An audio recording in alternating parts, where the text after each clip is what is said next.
All right. So welcome YouTube. Sorry if I was silent for a minute there. I just wanted to make sure that the stream was working. Sometimes I can't tell if I'm live or not. I feel like this is supposed to be a little bit easier than it is, or I'm doing something wrong. This is still kind of new to me. But welcome everybody. This is a June 24th a trading futures day trading vlog. Today, as the video title suggests, we have over $500 in profits, just over $500, like 503 or something like that. Maybe a little bit less if I include the commission fees and everything like that. But again, I don't really spend too much time worrying about the bottom line on a day-to-day basis. I really focus more on the process, which is what this vlog is for. So I took a bunch of trades today, and let's start off with the easy one that I do more commonly, which is the S&P 500, which is I'd have to go to the 15-minute chart earlier today, and today I actually missed again. I missed this opening breakout trade. It just moved so. No, wait, this isn't it. Sorry, I knew it didn't look right. Yeah, let's go to today. What am I going till last week for? Alrighty. Where's the opening breakout trade for today?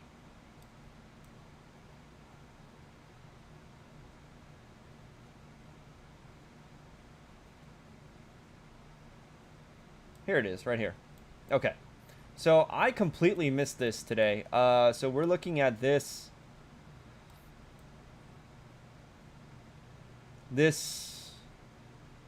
candle right here.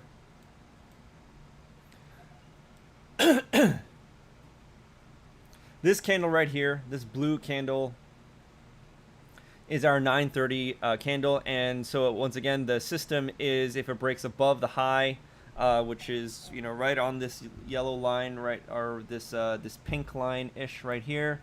If it breaks above that, we're going to buy, and if it breaks below this, we are going to sell. And as you can tell, it broke below it fast.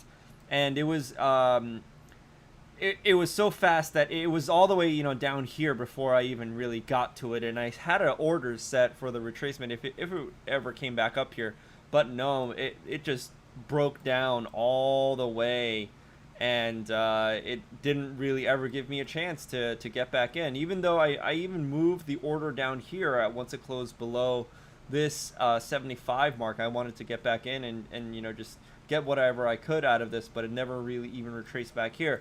And so it was a little bit of FOMO happening, definitely, because it was just so fast. I didn't have the order immediately waiting here and ready to go, like I often do, because I was honestly looking at the Dow. I was still just browsing. So, like, you know, you have the Nasdaq here, and this is the S&P. Those are the top two that I look at, but I also look at the Dow, which is the micro Dow is the MYMU. It's in the September contract right now. And I was also looking at the Russell. Everything just broke down really, really nicely, but the Dow moved a little bit slower, and I was able to catch it. So you can see right here, I got in with this red arrow indicating that I got short right after this. I had a little bit more time to do it on the Dow. I didn't have a chance to set the order on the S&P, and I just completely missed out. I also kind of sold myself short a little bit here because I set a target. I hit my 2-to-1 kind of, maybe a little bit less than 2-to-1, and I just took profit here instead of holding on to the rest of the day, which I would have ended up with something around like, a little bit more, right? Probably a little bit more, like double what I actually would have had. So I maybe could take a look at that. Um, but the person I was following, to this morning, I was following a trader that I look up to as a mentor, and I was just kind of copying what he was doing, and he took profit. He was explaining how it looked like the other indexes were turning around here, and so he just wanted to take it early. And we had already made a bunch of money on a previous trade. We just wanted to be conservative. You never really know when prices are going to go right back up or if it's going to continue to break down. It's really kind of a coin flip kind of situation. But we were looking at this kind of support area right here to bounce the price back. So once it hit that area, we took profit. And for me, it was small. It was like a $60 win right there. So that's the smallest win of the day for the short from the opening breakout trade on the Dow micro September contract, shorting from here down to here. Got a few bucks out of it, 60 something dollars out of it. Not too bad. I'll take any win. No matter how big or small, a win is a win. The second biggest trade that I took was later on. As I mentioned before, I like the trades that I take where it's based on a quarter, based on small quarters. I don't understand why it's not showing it. Maybe I need to show position, show orders. I don't know why it's not showing it, even though I have show executions here. Oh,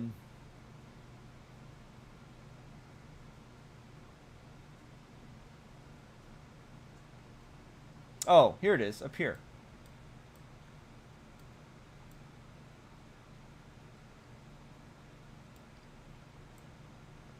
Okay, so once again, yeah, I scraped a few points off of the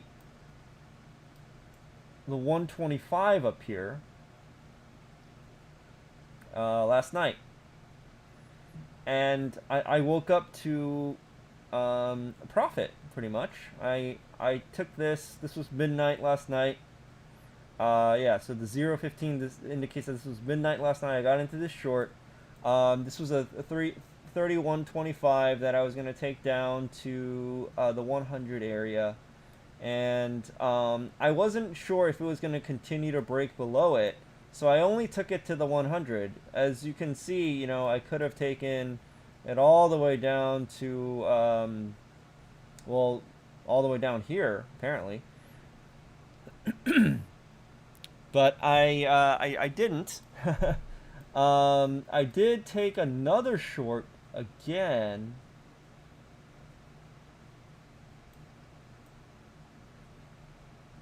Oh no, excuse me. I took a long okay. I just have to recap. Today I had a long day today and was not trading after like 12 o'clock. And so everything happened in the morning. I made $500 in the morning. I was like, this was a great day, and I just like disconnected until now.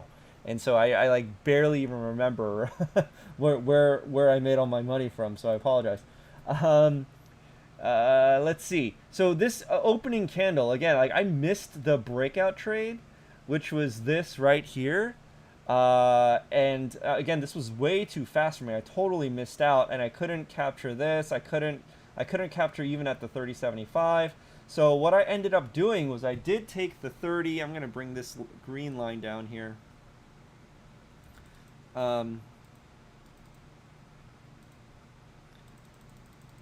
Put it at 25 even, because that's where I did take. What the hell? I guess I hit cancel instead of okay. Okay. So from here, this was kind of a long shot. It was kind of a, this is what we call, catching a falling knife right here, right? We had this, from the break, I mean, from the opening breakout, we had this nasty, nasty falling knife, right? If you look at it on an hourly, it looks even more disgusting, right? Look at this, just nasty red candles. No, like it was just a freaking bloodbath. Now, one of the things that is one of the most dangerous things you can do is catch a falling knife, literally, right? And that's why where the name for this move comes from. This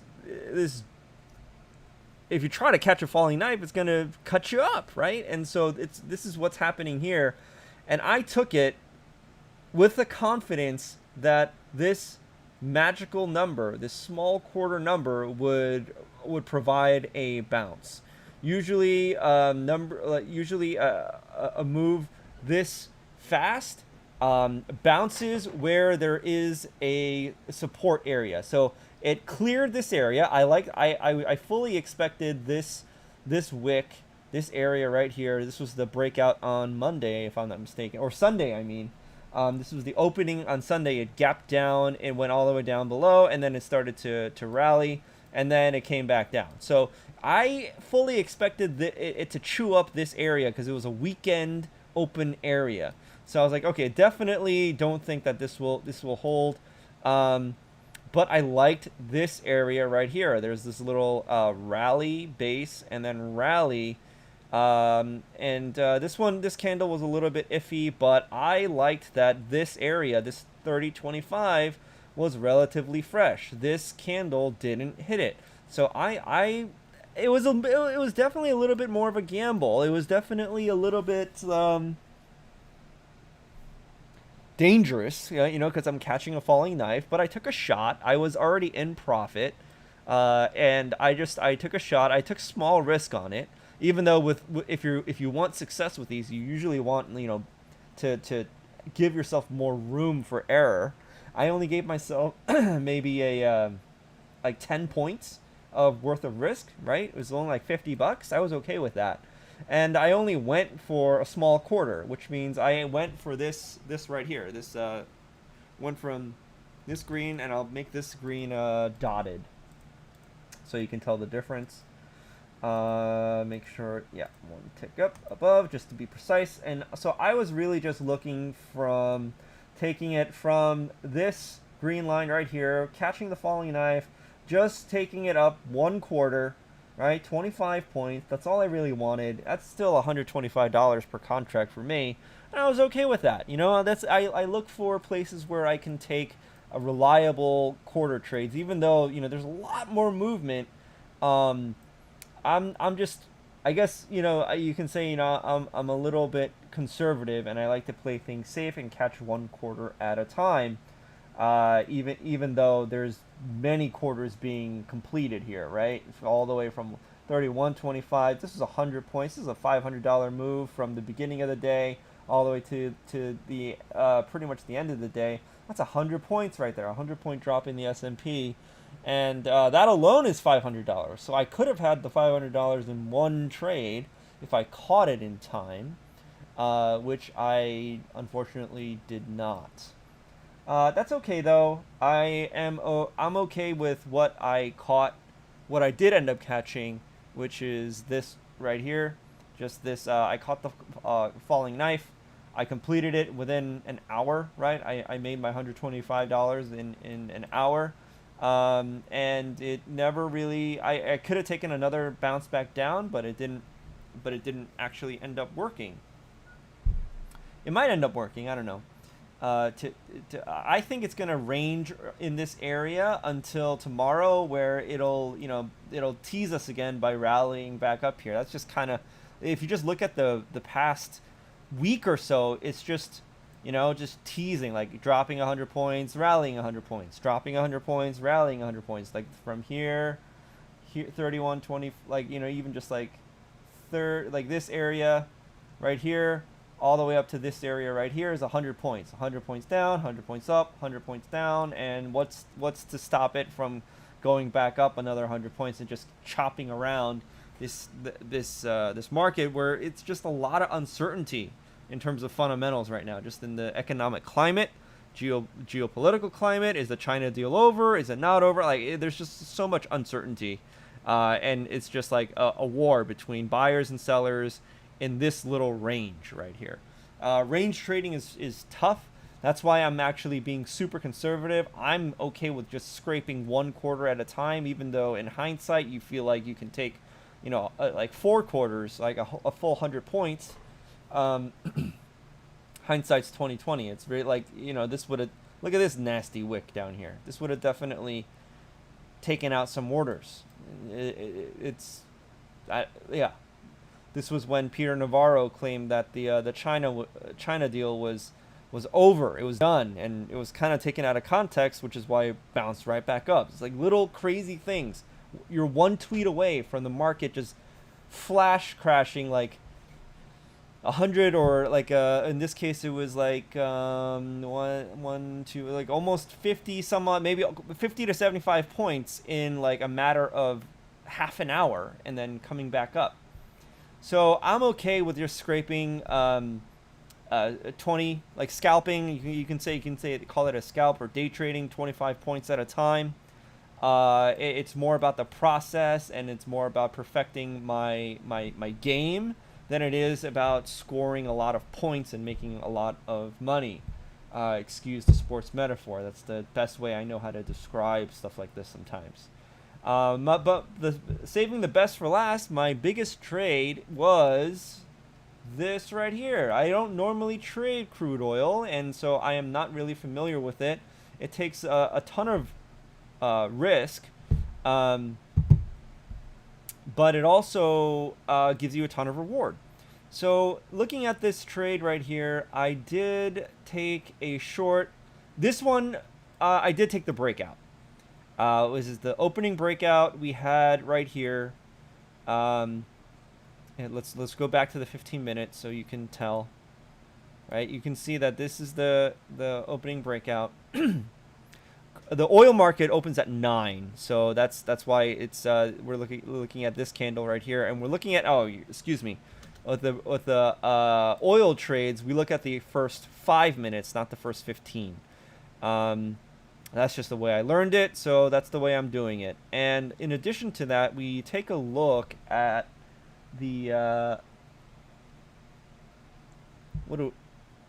we take a look at, no, excuse me. We don't do that.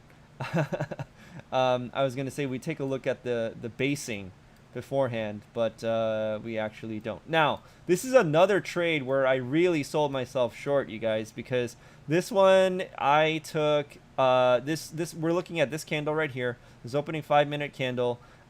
We did, like, if we went long, we would have gotten stopped out, and we did not. We were looking specifically for if you look overall, this was over a little bit of a downtrend, right? This is a downtrend, so we want to follow the overall trend. And look at this drop right here. You might think that I made $300 capturing all of this. Absolutely not. I made around $300 on this trade, just capturing it from this yellow line just down to here, right? My target was really, really small. Like my target was just below the controlling lows. Once it broke that, I took profit. Now, if I could take more than one contract at a time, I would definitely take one at the small profit and then move the stop and then let the other one run. But I just don't have the margin for that. But look at this killer move all the way down to 37. This is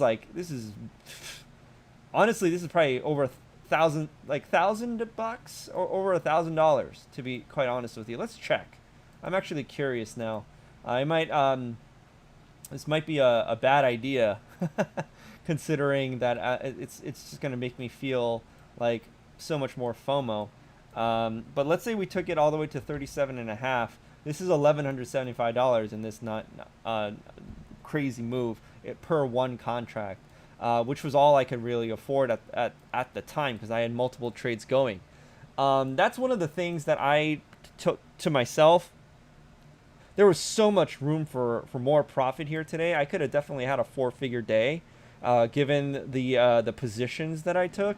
But I really didn't want to risk like over trading, because that is what one of my drawbacks as a trader has been, that I overtrade, and it's just been one of those things that has really plagued me before. And so I'm getting away from that. I like the futures market because of the margin requirements. It actually works as a pair of handcuffs that's actually positive for me.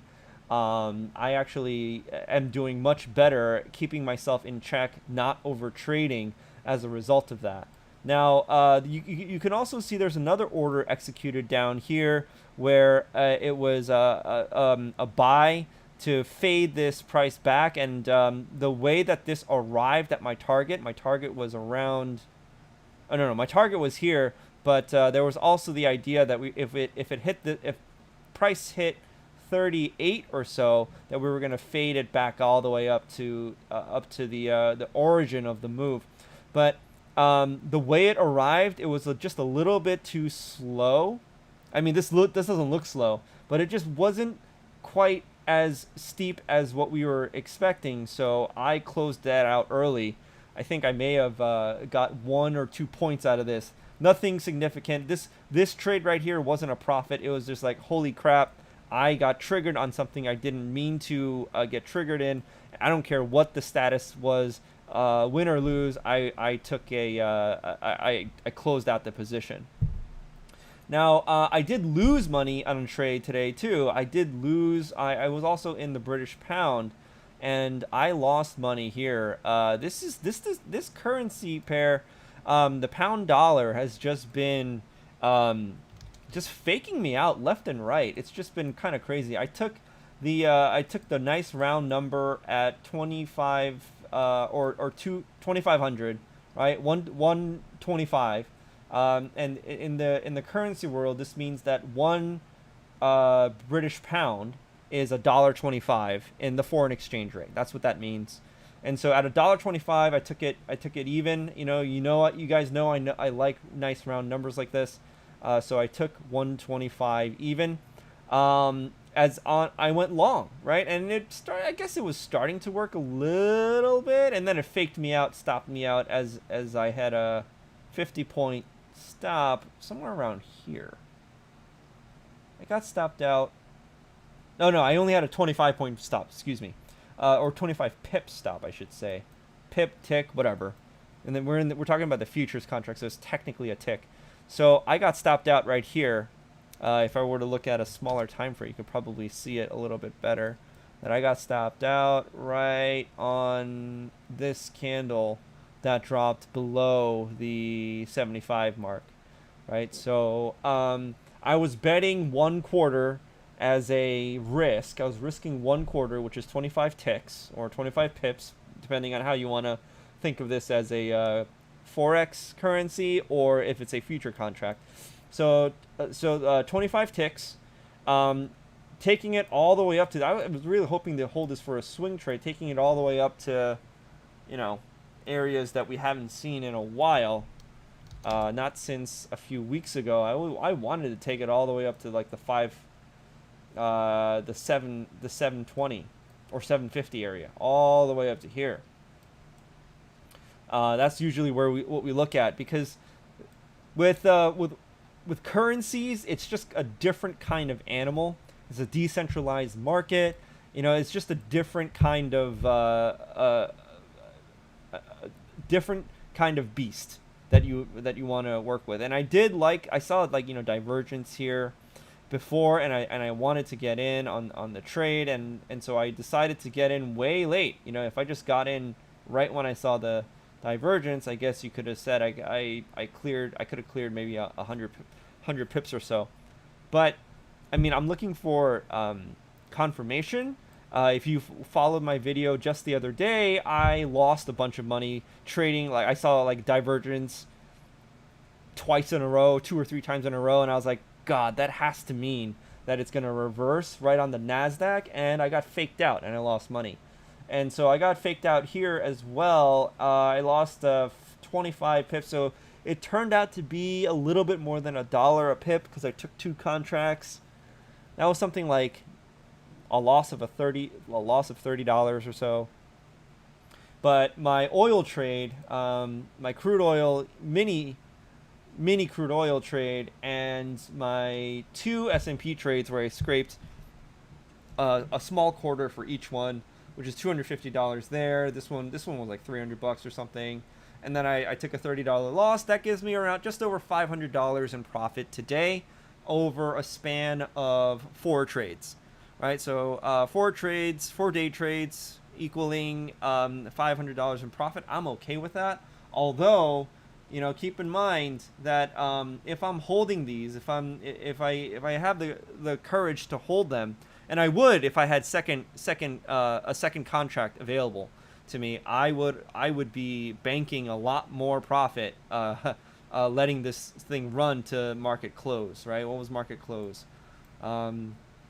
If I took profit at the green line here to bounce it back up, that would have been. Uh, I don't want to think about it too much. I'm just psyching myself out with FOMO, but yeah, you got. That's just to show that I was eyeballing this area as a buy, or as a pause area, and to bounce it back for a quarter, as I already had proved. So if I was in it, I could have definitely cleared 100 points on this thing. So I definitely feel better about like am I like in tune with the markets. I have to really thank like the teacher I've been learning from more recently, that's been sharing with me just a couple of indicators to help facilitate my decision making. It's really made my decision making a lot easier and a lot more like durable. I don't get. Obviously, I'm still getting scared and taking profit early instead of holding it. Right? I'm taking 2 to 1s when I could have had. I was in position for like a 6 to 1. That is still happening, but at least I'm on the right side of the trend. I'm on the right side of the breakout usually. I got faked out on the British pound, but currencies are a different animal, and I got faked out on the Nasdaq like yesterday. When we were talking about how it kept breaking up, even though we have some divergence from right here to right here, it kept going up anyway, and so you can see right here I got stopped out. This blue arrow, this red arrow indicates that I went short right here, but I got stopped out almost immediately. And had I taken another shot at it after a confirmation, RSI, this high failed to break 60. This high, that's the confirmation after divergence, right? Although technically, from here to here, we didn't have divergence anymore.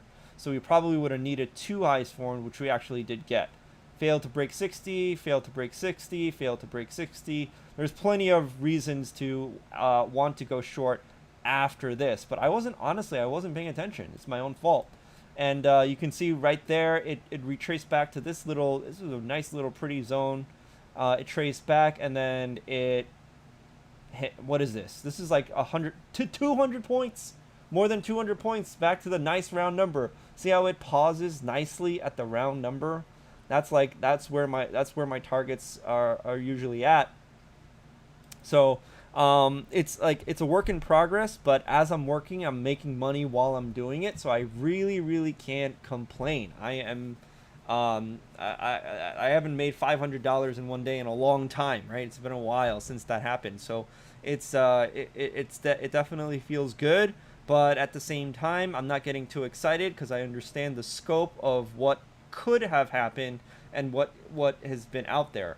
That's a completely different kind of mentality than I used to have, where I used to think like, all right, well, because I'm not, I used to think, well, like as long as I have some amount of money, I used to pay attention a lot to the dollar amount, is really what I'm trying to say, and I would obsess over it. If it was a positive day, I'd be happy. If it was a negative day, I'd be devastated. And it's not really like that anymore. I'm not paying attention to the dollar amount in my balance sheet at the end of the day, which is why I'm hiding it even as we speak, and I keep it hidden even as I'm trading, because I don't want to obsess over it. I really want to obsess over the process and the game itself, not focus on so much how many points do I have so far. When I played basketball, those would be my best games. When I was scoring like 20 to 30 points a game, like that was when I didn't even know what my stat line was. I was just playing my game. I was just having fun, working on my moves and just playing with what the defense gave me, and that's when I was at my best. So that really this kind of thing just reminds me of that.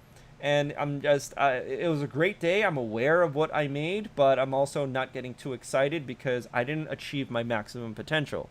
I'm also, if it was like, negative, if all I had was negative trades and I got stopped out on everything, I would have been probably down $100-something today instead of up $500. And it would have sucked, but I would feel, I'm practicing feeling the same way. I'm like, okay, there was potential there. It's just I was on the wrong side of the trend today.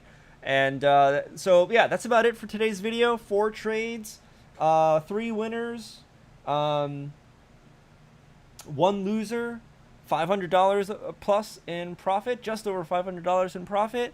It's a good day. Let's see what happens tomorrow, and I'll summarize. I'll be back tomorrow to summarize my trades for tomorrow, win or lose. So hope you guys enjoyed the video. While you're here, make sure you subscribe and hit the notification bell to see on a daily basis how well I do in the trading world with trading futures. Stay tuned for the next video from YouTube. I'll see you tomorrow. Bye now.